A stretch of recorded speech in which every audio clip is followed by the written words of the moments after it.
ஏப்பா எதுக்கு இப்படி சும்மா சண்டை போட்டுக்கிட்டே இருக்கீங்கன்னு சமாதானப்படுத்த வந்த டீச்சருக்கு ஒரு அதிர்ச்சி காத்துட்டு இருந்திருக்கு.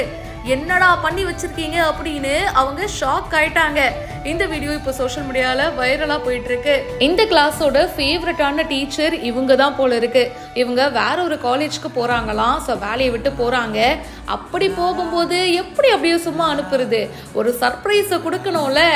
எல்லா ஸ்டூடெண்ட்ஸும் சேர்ந்து இந்த சர்ப்ரைஸை பிளான் பண்ணியிருக்காங்க. மேம் பசங்களுக்குள்ள பயங்கர சண்டை, உடனே வாங்கன்னு கிளாஸ் ரூமுக்கு கூப்பிடுறாங்க. இவங்களும் பதறி போய் என்னாச்சோ ஏதாச்சோன்னு ஓட ஓடி பார்க்க வந்தாங்க. அங்க பார்த்தா பயங்கரமா சண்டை போயிட்டு இருக்கு. டே என்னடா பண்றீங்க? நானே கொஞ்ச நாள் தான் இங்க இருக்க போறேன், எதுக்கடா இப்படி சண்டை போட்டுக்கிறீங்க அப்படின்னு அவங்க ஒரு பக்கம் சமாதானப்படுத்த ட்ரை பண்றாங்க. அதுக்கப்புறம் எல்லா ஸ்டூடெண்ட்ஸும் சேர்ந்து சர்ப்ரைஸ் அப்படின்னு சொல்லி அவங்களுக்கு ஒரு சூப்பர்பான சர்ப்ரைஸை பிளான் பண்ணியிருக்காங்க. காலேஜ்லயே கேக்க வெட்டி அவங்களுக்கு ஒரு போட்டோ ஃப்ரேமை கிஃப்டா கொடுத்து அசத்தி இருக்காங்க. ரோஷன் பன்னி அப்படின்றவர் தான் இந்த வீடியோவை ஷேர் பண்ணியிருக்காரு. ஏன்டா இப்படி பண்றீங்க? நான் கூட ஒரு செகண்ட் பயந்துட்டேன் அப்படின்னு சொல்லிட்டு அந்த டீச்சர் பாத்தீங்கன்னா அந்த சர்ப்ரைஸை ரசிச்சிருக்காங்க. இருந்தாலும் ஸ்டூடெண்ட்ஸ்குள்ள சண்டையா அப்படின்ற மாதிரி ஃபர்ஸ்ட் கொஞ்சம் ஷாக் ஆயிட்டாங்க. இந்த வீடியோ இப்போ சோஷியல் மீடியால நிறைய பேருக்கு ரொம்ப பிடிச்சிருக்கு. இந்த 90s kids 80s கிட்ஸ்லாம் school college படிக்கும் போது நமக்கும் ஃபேவரட்டான டீச்சர்லாம் இருப்பாங்க. அவங்களுக்கும் இந்த மாதிரிலாம் ஒரு சர்ப்ரைஸை போட்டிருந்தோம்.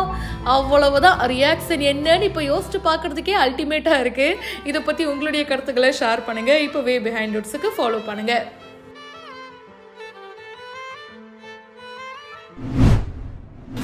நான் ஏதாவது மேக்கப் போட்டேன்னா நான் ஏதாவது க்ரீம் போட்டுட்டேன். ஹலோ ஒரு மணி நேரம் போட்டுட்டாவ. சரி நான் போட்டேன்னு சொல்றாங்கல்ல மேக்கப். இப்போ பாருங்க 1 செகண்ட் ஒரு டிஷ்யூ வச்சு நான் வைப் பண்ணி காமிக்கிறேன். மணி வந்து எனக்கு நான் கூட பண்ணுவேன். என்ன பண்ணுவீங்க? இதெல்லாம் மேக்கப். நான் சன்ஸ்கிரீன் போறேன். நீ வந்து 4 போட்டு எடுத்தீங்க மனசாச்சு. நான் வந்து நேச்சுரல் ஸ்கின். எனக்கு காட் கொடுத்தது நிஜமாவே ஒரிஜினல் ஸ்கின். ஆமா எனக்கு வந்து இரவல் ஸ்கின் வர வழியில மாட்டுத்தாடியில வாங்கிட்டு வந்தேன். நான் என்னோட ஸ்கின் நான் வந்து வைப் பண்ணிக்காம. ஏன்னா இந்த சந்தேகத்தை தீர்க்கணும். ஏன்னா எனக்கு வந்து ஒரு அவசியம் இல்லையா? ஆமாங்க நான் வந்து மாட்டுத்தாடியில வர வழியில ஸ்கின் 2 கிலோ வாங்கிட்டு வந்து ஊற்றிச்சுக்கிட்டு தெரியும். ஒரு நிமிஷம் அப்படியே இருக்கணும். நீங்க எப்படி நீங்க தப்பா பேசி இங்க பாருங்க. ஓகே இது வந்து பியூர் டிஷ்யூ.